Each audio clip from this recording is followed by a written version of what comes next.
कठपुतली इंसान खिलौना हो गई। भगवान के हाथ के कठपुतली इंसान खिलौना हो गई।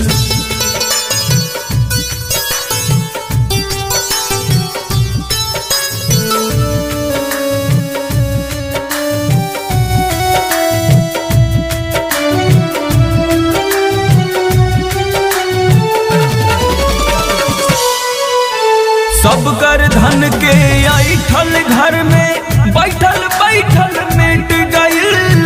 बड़का बड़का वीर भूपत के विपत से जब भेंट भइल।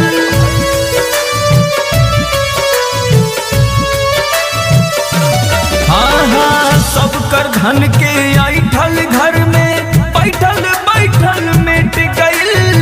बड़का बड़का वीर भूपत के जब भेंट भइल।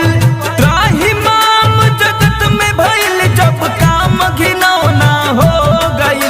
भगवान के हाथ के कठपुतली इंसान खिलौना हो गई।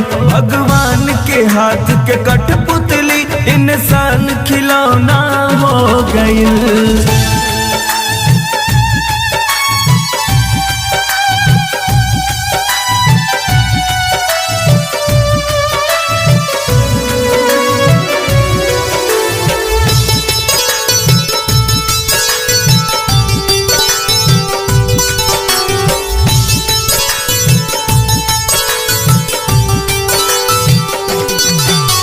माथ पकैसन महुअत नाचे देखन जब नजार हो।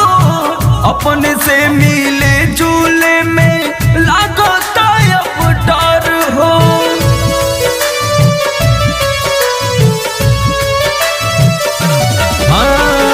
माथ पकैसन महुअत नाचे देखन जब नजार हो। अपने से मिले झूले में लागत हो।